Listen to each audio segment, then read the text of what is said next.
ஓங்கலிடை வந்து உயர்ந்தோர் தொழ விளங்கி ஏங்கொலி நீர் ஞாலத்து இருள்கடியும் ஆங்கற்றுள் மின்னேர் தனியாளி வெங்கதிர் ஒன்று ஏனையது தன்னேர் இல்லாத தமிழ்.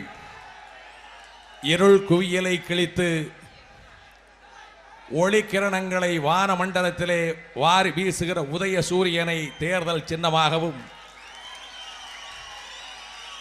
தன்னேர் இல்லாத தமிழை தரணியிலே உயர்த்துதல் ஒன்றையே இலக்காகவும் கொண்டு 8 திசையும் புகழ் மணக்க இயங்குகின்ற திராவிட முன்னேற்ற கழகத்தின் தலைவர், வானம் துளங்கினும் மீனம் படினும் அலைகள் பொங்கினும் மலைகள் வீழினும் தன்னிலை மாறாத தன்மையாளராக அகவை என்பது கடந்திட்ட போதும் அயர்வு ஒன்றினை அறியாத ஆற்றலாளர், வெள்ளிய மணற்பரப்பிலே தூங்குகின்ற பேரறிஞர் அண்ணா அவர்களின் தூங்காத இதயம், என் சிந்தையிலே உறவாடும் செந்தமிழாய் உலவுகின்ற தமிழ்தாயின் திருமகன், சட்டமன்ற தேர்தலில் வெற்றி தேவதை, தனது திருக்கரங்களால் சூட்ட இருக்கின்ற மணிமுடியை தரிக்கப் போகின்ற தமிழர் கொற்றவன், முத்தமிழ் அறிஞர், எனது ஆருயிர் அண்ணன் டாக்டர் கலைஞர் அவர்களே,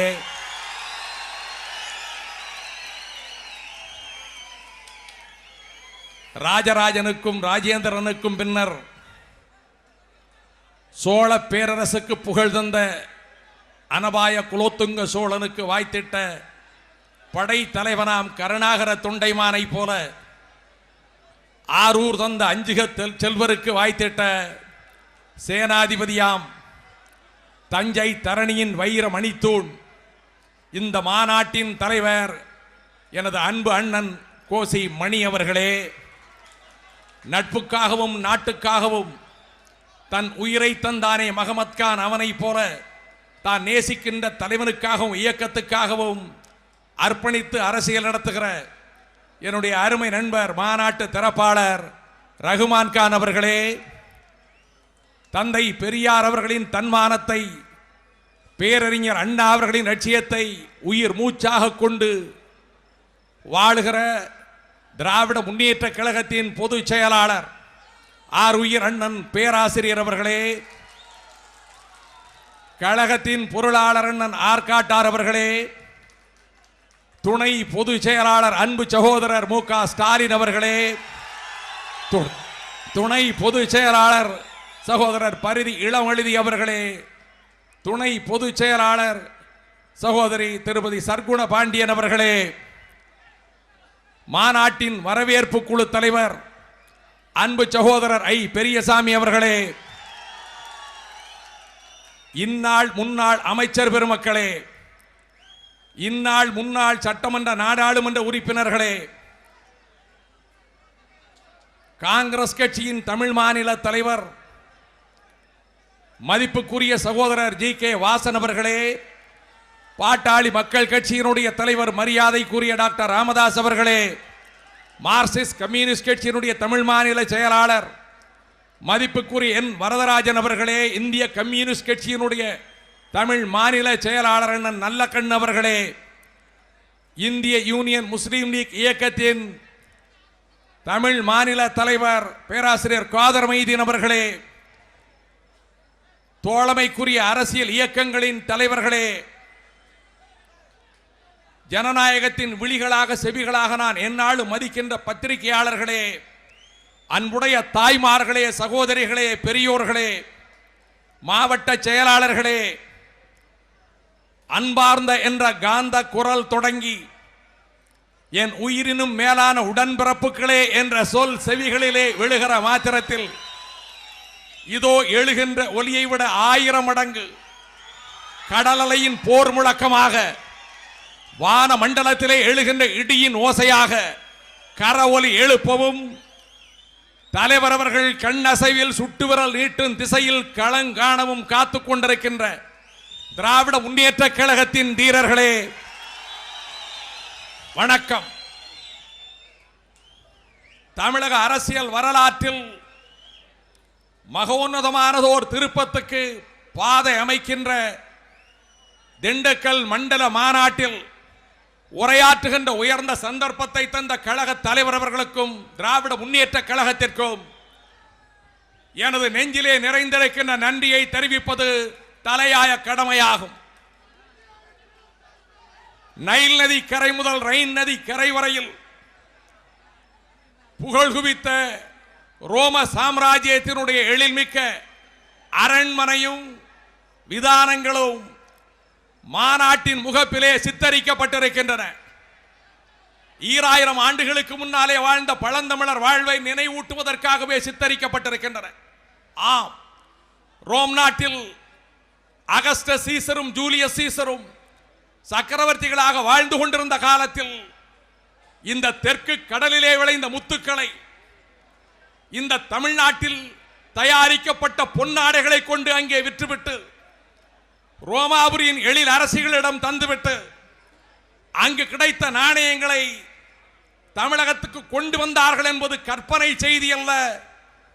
இந்த மண்டலத்திலே பல்வேறு பகுதிகளில் மண்ணுக்கடியில் அகழ்ந்து எடுக்கப்பட்ட அகஸ்டஸ் சீசரின் உருவம் பொறிக்கப்பட்ட நாணயங்கள் அந்த வரலாற்றை பறைசாற்றி கொண்டிருக்கின்றன. அந்த ரோமாபுரி சாம்ராஜ்யத்தின் அரச சபைக்கு தூதனை அனுப்பி வைத்த பாண்டிய பெருவேந்தனின் பாசறைகள் அமைந்திருங்க திண்டுக்கல் பகுதியிலே மகாநாடு. தனது கணவர் முத்து வடுகநாதர் காளையார் கோவிலில் எதிரியின் ஈட்டியால் கொல்லப்பட்டார் என்றதற்கு பிறகு மணாளனின் பெருமை உயர்த்தவும் மண்ணின் மானம் காக்கவும் பூரண கவசம் தரித்து வாளேந்தி வளரி வீசி வெள்ளையர் படைகளை நிர்மூலமாக்கி சிவகங்கைக்கு மீண்டும் சுதந்திரத்தை பெற்று தந்த வீரமங்கை வேலு நாச்சியாருடைய படைகள் உலவிய பகுதியிலே மகாநாடு நடக்கின்றது. இதோ கார்சிகாவிலே பிறந்த நெப்போலியனை போல கர்நாடகத்திலும் ஒருவன் பிறந்திருக்கிறான் என்று பிரிட்டிஷ் ஏகாதிபத்தியம் அஞ்சி நடுங்கியதே அந்த அச்சத்துக்கு காரணமான கர்நாடகத்து புலி ஹைதர் அலி பெற்றெடுத்த வீர திருமகன் திப்பு சுல்தானுடைய சேனைகள் தண்டு இறங்கிய திண்டுக்கல்லிலே மாநாடு நடைபெற்றுக் கொண்டிருக்கின்றது. கட்டபொம்மன் கயத்தாற்றில் தூக்கிலிடப்பட்டதற்கு பிறகு பாளையங்கோட்டை சிறைச்சாலையை உடைத்து வெளியேறிய ஊமைத்துறை 7 போர்க்களங்களிலே வெள்ளையர்களை வீழ்த்தி மருதுபாண்டியர்களுடன் கரங்கோர்த்து விருபாட்சி மன்னரோடும் கள்ளர் நாட்டு தலைவர்களோடும் வெள்ளையரை எதிர்த்து போர்க்களம் அமைத்துக் கொண்டிருந்த காலத்தில் மராட்டியம், கர்நாடகம், மலையாளம், வயநாடு, தமிழகம் இந்த பகுதிகளைச் சேர்ந்த வீர வேங்கைகள் பலர் இதே திண்டுக்கல்லில் தான் 1800ஆம் ஆண்டு அந்நியர் ஆதிக்கத்தை தகர்ப்பதற்காக திட்டம் தீட்டி பிரகடனம் தந்தார்கள். அதில் என்ன பொருத்தம் தெரியுமா? அவர்கள் திட்டம் தீட்டி பிரகடனம் செய்த நாள் எந்த நாள்? எந்த பாளையங்கோட்டை சிறையில் அடைபட்டு கிடந்த தம்பியை பார்க்க வந்த அண்ணன் தன்னை வெல்வான் தரணியை வெல்வான் என்ற அங்கு பொறிக்கப்பட்டிருந்த வாசகங்களுக்கு இலக்கணமாக தம்பி இங்கே அடைபட்டு கிடக்கிறான் என்று 65 சொன்னாரோ அந்த தலைவன் எந்த தலைவனுடைய பிறந்த நாளை கொண்டாடுவதற்கு இங்கே திரண்டிருக்கின்ற திராவிட முன்னேற்ற கழக தோழர்கள் மட்டுமல்ல, திராவிட முன்னேற்ற கழக கொடி எங்கெல்லாம் உயர்கிறதோ அங்கு வாழக்கூடிய கோடிக்கணக்கான தமிழர்கள் எந்த தலைவனுடைய பிறந்த நாளை கொண்டாடி மகிழ்கின்றார்களோ அதே ஜூன் 3ஆம் நாள் அந்த திட்டம் வகுக்கப்பட்டது என்பதையும் நான் பொருத்தமான இடத்திலே சொல்லுவதிலே பெருமைப்படுகின்றேன். அண்ணன் அவர்களே, இந்த மாநாட்டில் உரையாற்றுகிற நேரத்தில் காலத்தின் அருமை கருதி நான் எண்ணி வந்த பலவற்றை பேசுவதற்கு வாய்ப்பு இல்லை என்று சொன்னாலும் கூட கடந்த கால சம்பவங்கள் சில என் நெஞ்சத்திலே நிழலாடி கொண்டிருக்கின்றன. 21 ஆண்டுகளுக்கு முன்னால் ஒரு முன்னிரவு பொழுதிலே நான்மாட கூடலிலே இருந்து நீங்கள் புகைவண்டியில் அந்நியாரோடு புறப்பட்டு வந்தபோது வழக்கமாக வருகின்ற சண்முகநாதனும் கோபாலும் கூட அன்றைக்கு வரவில்லை. நீங்கள் எங்கிருந்தாலும் உங்களை சுற்றியே சிந்தித்துக் கொண்டிருக்கக்கூடிய திராவிட முன்னேற்ற கழக தொண்டர்களில் ஒருவனாக இமைகள் மூடினாலும் கூட எதிரிகள் வந்து விடுவார்கள் என்று கவலையோடு கடமையாற்றக்கூடிய தீரர்களில் ஒருவனாக உலவிக் கொண்டிருந்த அந்த காலம். ஆகவேதான் நீங்கள் அறியாமலேயே அந்த ரயில் பெட்டியின் வாசலில் நான் நின்று கொண்டிருந்த நேரத்தில் இந்த திண்டுக்கல் ரயில் அடியிலே பாண்டியன் துரித வண்டி நின்ற நேரத்தில் அந்த இடத்துக்கு மதுவருந்திய வெறியோடு அட்டகாசமாக நுழைந்தார் ஒரு அண்ணா திமுக அமைச்சர். இந்த இடத்திற்குத்தான் நான் தங்க வேண்டும், டாக்டர் கலைஞர் அவர்கள் இருக்கிற அந்த இடம்தான் வேண்டும் என்று கூறிய போது எதற்கென்று கேட்டதற்கு அவருக்கு தனிமை வேண்டும் என்று கைது செய்து கொண்டிருந்த ரயில்வே அதிகாரிகள் அதற்கு விளக்கம் சொன்ன வேளையில் எதிரே 3 படுக்கைகள் காலியாக இருக்கின்றன, தாராளமாக அவர் தங்கலாமே என்று அதற்கும் அவர் மறுப்பு சொல்ல அந்த மேல்தட்டிலே படுத்து தூங்கிக் கொண்டிருந்த ஒருவரை அந்த வேளையிலும் போய் தயக்கத்தோடு தட்டி எழுப்பி தமிழ் குலத்தின் தலைவர், இந்த மண்ணின் மன்னர் இந்த புகை வண்டியில் வருகிறார், இங்கே தொல்லை விளைவிப்பதற்கு மந்திரி ஒருவர் முயற்சிக்கிறார், உதவிட வேண்டும் என்று கேட்க அந்த தூக்கத்திலிருந்து கண் விழித்த அந்த பெரிய மனிதர், அந்த மாமனிதர் நான் என்ன செய்ய வேண்டும் என கூற இன்னொரு பெட்டியில் எனக்கு ஒதுக்கப்பட்ட இடம் இருக்கிறது, அங்கு செல்லலாமா என அடுத்த நிமிடத்தில் அவர் செல்ல இப்பொழுது 4 படுக்கைகள் இடமும் காலியாக இருக்கிறதே, மந்திரி எங்கே போகலாமே என்று கூறியதற்கு இல்லை, கலைஞர் இருக்கிற அந்த இடம் தான் எனக்கு வேண்டும் என்று அவர் அடம் பிடிக்க அதை கேட்டுக்கொண்ட அதிகாரிகள் அந்த கதவை தட்டுவதற்கு முன்வந்த வேளையில் நான் சொன்னேன், இந்த கதவை எந்த கரம் தட்டினாலும் அந்த கரம் இங்கே இற்று விழும், என் பிணத்தின் மீதுதான் இங்கே எவனும் இந்த கதவை நெருங்க முடியும் என்று கூறிய போது பிளாட்பாரத்திலே திரண்டிருந்த தமிழ் மக்கள் எழுப்பிய அவர்கள் உணர்ச்சி குரலை கேட்டு அஞ்சி போன அமைச்சர் மற்ற மூவரோடு எதிரே இருந்த பெட்டிக்குள் போய் உட்கார்ந்தது மட்டுமல்ல, நான் தன்னந்தனி ஆள்தான், ஆனால் வழி அனுப்ப வந்த மொத்த போலீஸ் பட்டாளத்தையும் அவர்கள் ஏற்றுக்கொண்ட போது அந்த இரவிலும் குடிபோதையில் அந்த கதவை தட்டிவிடக் கூடாது என்று கருதி அந்த இரவெல்லாம் உணவருந்தினால் தூக்கம் வந்து விடுமோ என்று கருதி அந்த வாசலில் சிலையாக நின்று கொண்டிருந்த நான் பொழுது புலர்ந்ததற்கு பின்னர் செங்கல்பட்டில் ரயில் நின்ற வேளையில் கதவை தட்டி காப்பி கோப்பைகளை நீட்டிய போது நீங்கள் இங்கு எங்கு வந்தீர்கள், நீ எங்கே வந்தாய் என்று நீங்கள் கேட்க நடந்ததை நான் மெதுவாக சொல்ல, தம்பி நீ அப்பொழுதே சொல்லி இருந்தால் நான் இந்த இடத்தை விட்டு அடுத்த இடத்துக்கு போயிருப்பேனே என்று பண்பாட்டோடு நாகரிகத்தோடு நீங்கள் கூற, இரவெல்லாம் இங்கேயா நான் இருந்தாய், இந்த இடத்திலேயா காத்துக் கொண்டிருந்தாய் என்ற போது நான் மௌனமாக தலை அசைக்க உங்கள் கண்களிலே இருந்து உருண்டு ஓடியதே கண்ணீர் துளிகள், அதை மறக்காத ஒரு தம்பிதான்.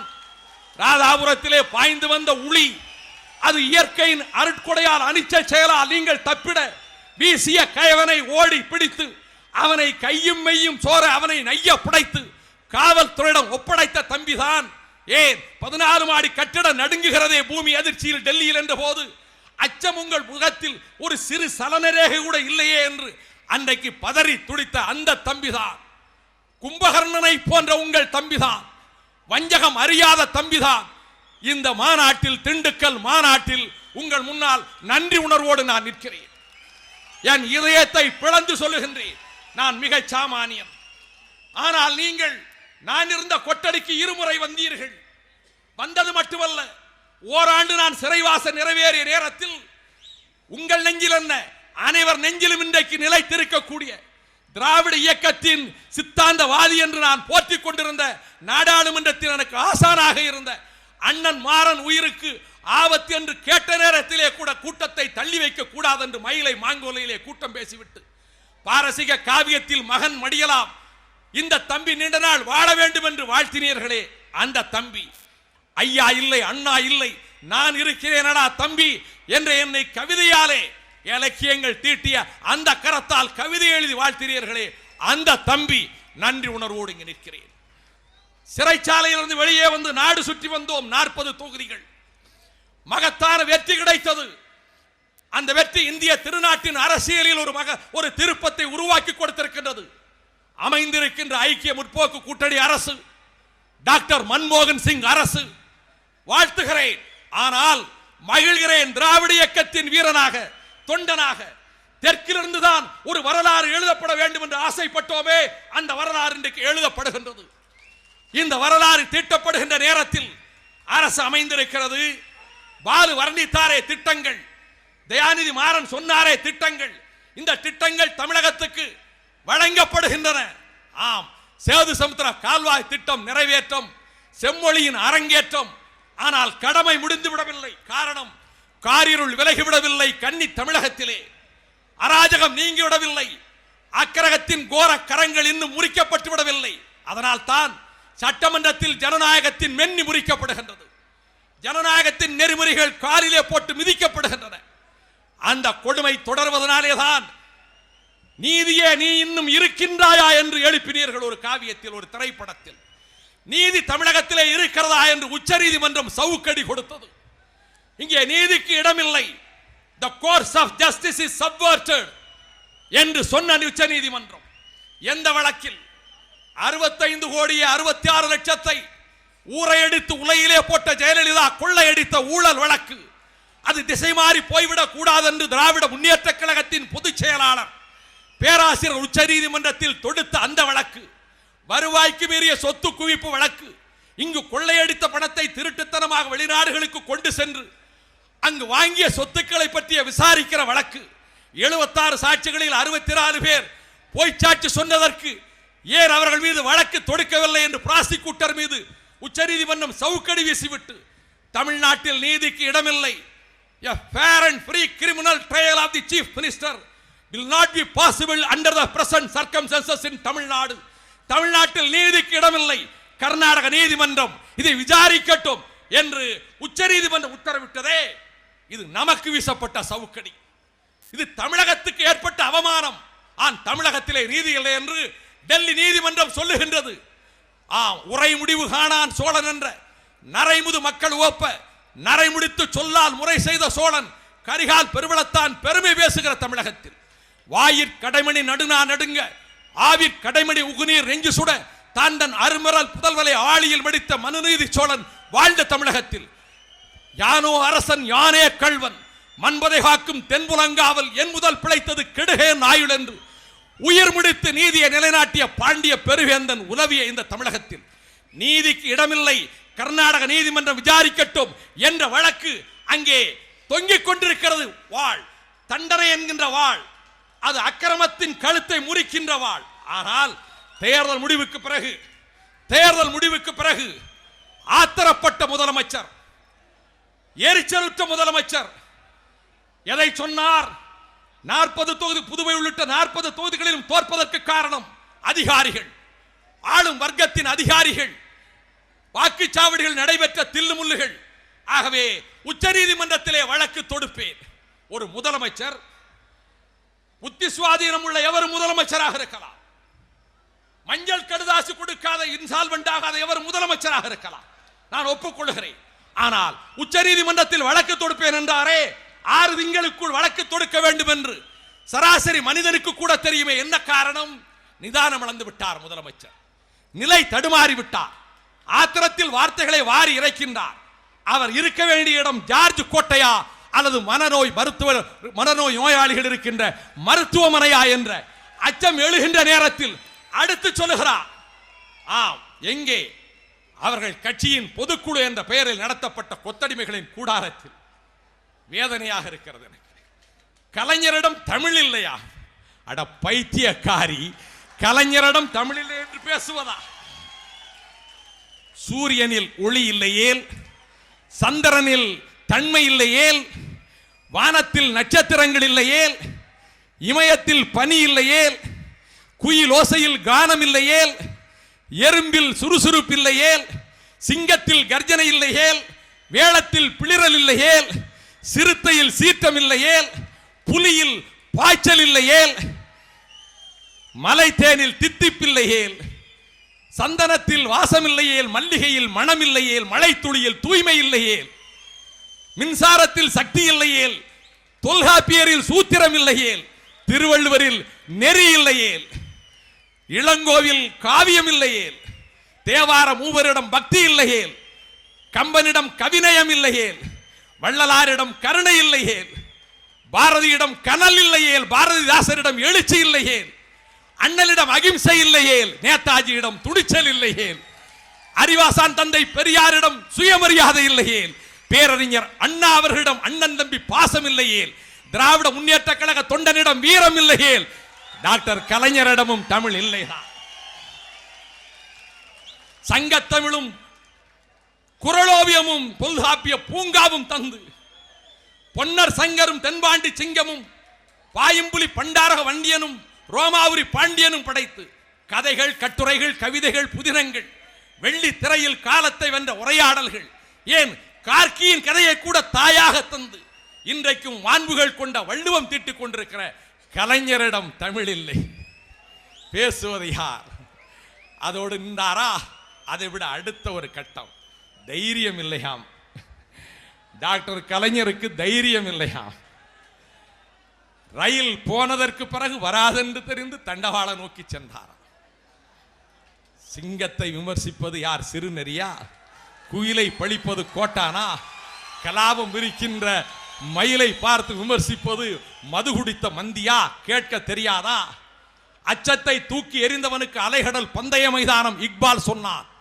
பொது வாழ்க்கையில் 60 ஆண்டுக்கு மேற்பட்ட பொது வாழ்க்கையில் அச்சத்தின் நிழல் இந்த தலைவனை நெருங்காது என்பதை எதிரிகள் கூட மறுக்க முடியாது.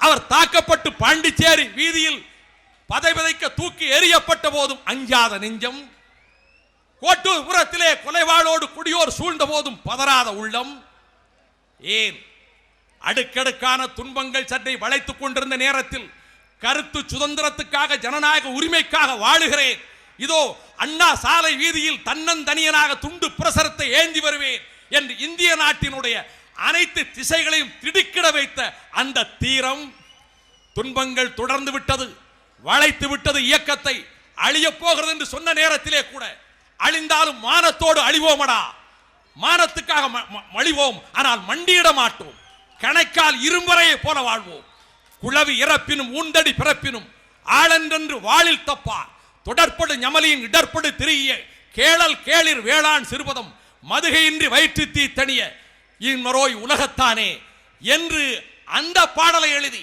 மரணத்தை முத்தமிடுவேனே தவிர எந்த சக்திக்கும் மண்டியிட மாட்டேன் என்று லட்சக்கணக்கான தொண்டர்களின் நாடி நரம்புகளில் உணர்ச்சியூட்டி விட்டு சுற்றிலும் வளைத்து விட்டது பகை. இந்த வீகத்தை உடைக்க முடியாதா?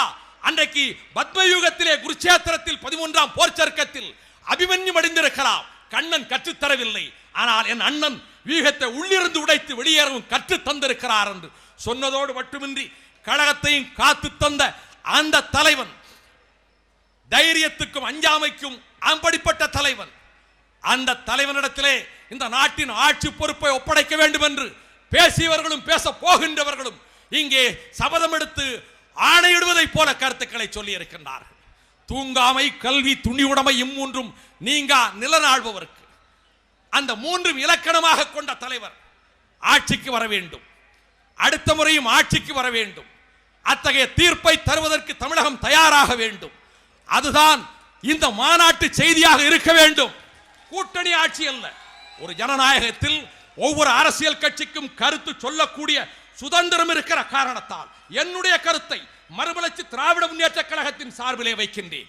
1967 அமைக்கப்பட்ட ஒரு அற்புதமான கூட்டணிக்கு வெற்றி அரியாசனத்திலே அறிஞர் அண்ணா.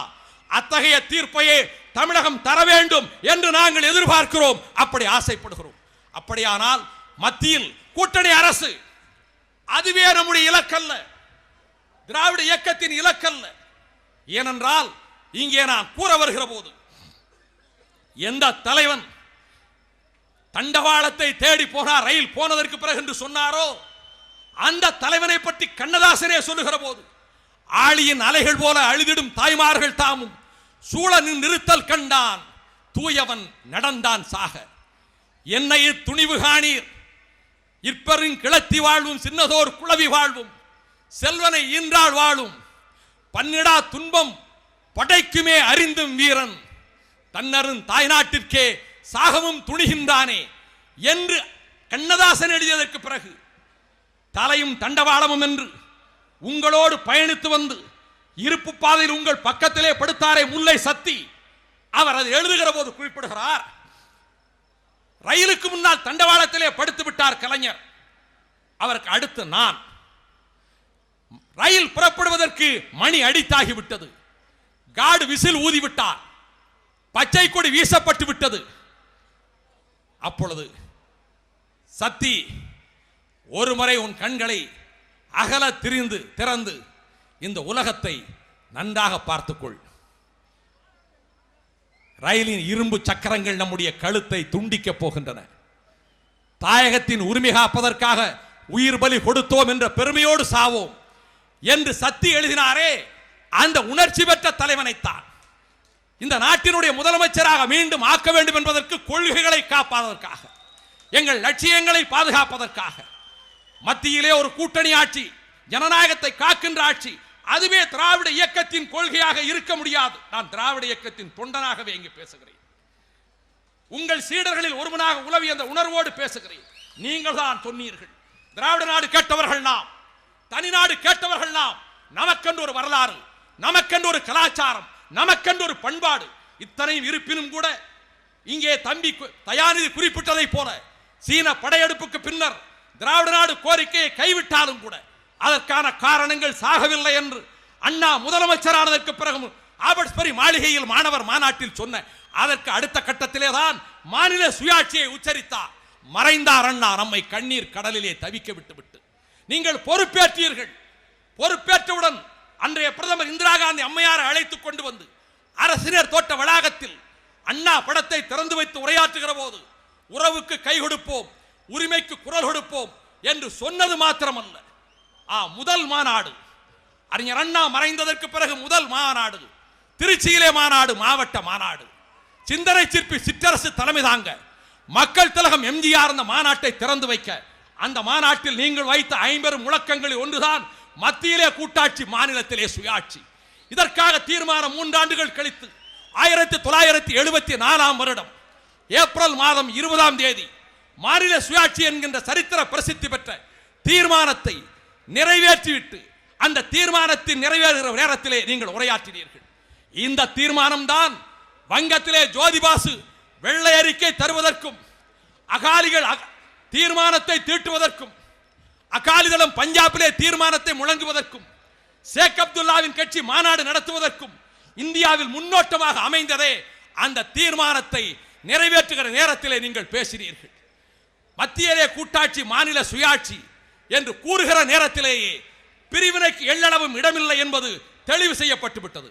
ஆனாலும் கூட நீங்கள் திராவிட நாடு கேட்டவர்கள், பிரிவினை கேட்டவர்கள், உங்கள் பழைய வரலாற்றின் பின்னணியில் உங்களை சந்தேகிக்கிறோம் என்று இங்கே சிலர் பேசுகிறார்கள். போர் போர் போர் என்று அலைந்தான் அசோகன், களம்பல கண்டான், கலிங்கம் வரை சென்றான், கலிங்கத்திலும் களம் அமைத்தான். அவன் கரியின் கால்பட்டு ஆயிரக்கணக்கானவர்கள் பிணமானார்கள். எங்கும் பிணக்குவியல். இனி போர் புரிய மாட்டேன், புத்தன் வழி செல்வேன் என்று அசோகன் சொன்ன நேரத்தில், இல்லை, உன் பழைய வரலாறு போர் வரலாறு என்று அன்றைக்கு சொல்லியிருப்போமானால் அசோக சக்கரம் என்கின்ற அந்த சின்னம் இந்திய கொடியிலே பொறிக்கப்பட்டிருக்க முடியாது. இந்தியாவுடைய தேசிய சின்னமாக அசோக சின்னம் ஆகியிருக்க முடியாது. வழிப்பறி கொள்ளைக்காரனாக இருந்த ரட்சன் வால்மீகியாக ராமாயணத்தை எழுதி ஏற்றுக்கொண்டீர்களே, எங்களையே ஏற்றுக்கொள்ள முடியாது என்று கேட்டீர்கள் அல்லவா? அதை இன்றைக்கு இந்த மாநாட்டு செய்தியாக்குங்கள். நாடு உங்களை எதிர்பார்க்கிறது, திராவிட இயக்கம் எதிர்பார்க்கிறது. இந்த இந்திய பூபாகத்தில் ஜனநாயகம் தழைக்க வேண்டும் என்றால் கூட்டாட்சி தத்துவம் தழைக்க வேண்டும். கூட்டணி ஆட்சி ரெண்டையும் குழப்பிக் கொள்ளக்கூடாது. கூட்டாட்சி, ரியல் பெடரலிசம் should usher. அப்பொழுதுதான் இந்திய நாட்டின் ஜனநாயகம் காப்பாற்றப்படும். அண்ணாவின் கனவு நனவாகும். என் மூதாதையர்கள் எந்த மொழியில் பேசினார்களோ, என் கவிஞர்கள் எந்த மொழியை யாத்தார்களோ, எந்த மொழியில் கரகாண முடியாத ஆழம் புதிந்த கருவூலங்கள் இலக்கியங்கள் கிடைக்கின்றதோ அந்த மொழி இந்த நாட்டின் ஆட்சி மொழியாக வேண்டும், அதுதான் எனக்கு மனநிறைவு அளிக்கும் என்று சொன்னாரே, அந்த கனவு நனவாவதற்கு, இந்தியாவின் ஒற்றுமை காப்பாற்றப்படுவதற்கு, எல்லா தேசிய இனங்களின் உரிமை காப்பாற்றப்படுவதற்கு, இந்திய மொழிகள் அனைத்தும் ஆட்சி மொழிகள் ஆவதற்கு, அந்த நிலை உருவாக்க இந்த திராவிட முன்னேற்ற கழகத்தின் மாநாடு செய்தியாகட்டும். ஆட்சிபீடம் உங்களுக்கு, நாடு உங்களுக்கு தரப்போகிறது. தமிழகத்தின் 50 காப்பியமே 5வது முறையும் முடிசூடுவதற்கு வாருங்கள் என்று தேர்தல் தீர்ப்பு காத்துக் கொண்டிருக்கிறது. இங்கே முன்னணி தலைவர்கள் குறிப்பிட்டதை போல எச்சரிக்கையாக இருக்க வேண்டும். கவனம் குறைவாக இருந்துவிடக் கூடாது. திராவிட முன்னேற்ற கழகத்தின் தீரர்களுக்கு சொல்லுவேன், இங்கிருந்து புறப்பட்டு தேர்தல் என்று வந்தாலும் சரி, 14 மாதம் கழித்து வந்தாலும் சரி, சோதிடர்கள் சொல்லுகிற காரணத்தினால் அல்லது 5-6 மாதத்தில் வந்தாலும் சரி, இந்த நாட்டின் அரசியல் விபத்து அண்ணன் பேராசிரியர் குறிப்பிட்டதை போல ஒரு அந்த புறத்தில் ஏற்பட்ட விபத்து தமிழகத்தின் அரசியல் விபத்து. அதை அகற்றுவதற்கு முடிவெடுத்து கள நோக்கி புறப்படுங்கள். குருதியின் நதிவழி பறக்கவே, குடையனம் நுரையன மிதக்கவே, கரிதுணி படுமுடல் அடுக்கியே, கரையன இருவுடை கிடக்கவே, எழுந்தது சேனை இழலும் இருந்தது பாரின் முதுகு, விழுந்தது காணும் மலையும் வெறுந்தரை ஆன திசைகள், அதிர்ந்தன 4 திசைகள் அடங்கின 7 கடல்கள், பிதிர்ந்தன மூரி மலைகள் பிறந்தது தூளி படலம் என்ற புதிய கலிங்கத்து பரணி இயற்றுகின்ற களம் செல்லும் வீரர்களாக சபதம் ஏற்றுக்கொள்வோம். அண்ணன் தலைமையில் ஆட்சி வைப்பதற்கு திராவிட முன்னேற்ற கழகம் திண்டுக்கல் மாநாட்டிலிருந்து புறப்படட்டும். நன்றி, வணக்கம்.